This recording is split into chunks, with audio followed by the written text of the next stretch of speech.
వినాయక చవితి వచ్చిందంటే ఇల్లంతా ఉత్సాహం, వీధులన్నీ భక్తి హరివిల్లు. మట్టి విగ్రహ రూపంలో గణపయ్య మన గృహాల్లో అడుగుపెట్టి ఆనందం, ఐక్యత, శాంతిని నెలకొల్పుతాడు.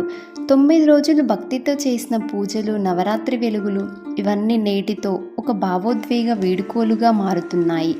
నిమజ్జన ఘట్టం ప్రతి హృదయాన్ని తడిమే క్షణం.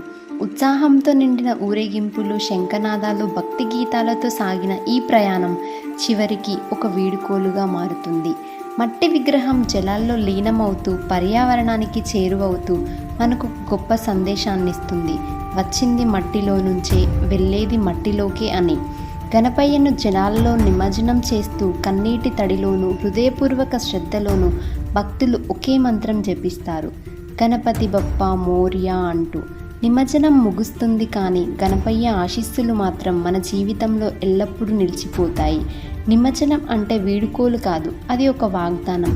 మరలా వచ్చే ఏడాది వస్తాను అనే మాట.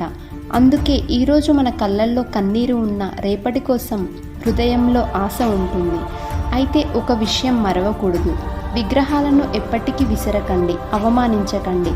గణపయ్యకు గౌరవం, భక్తి చూపుతూ నిమజ్జనం చేయాలి. కాబట్టి వీడుకోలు గౌరవప్రదంగా ఉండాలి.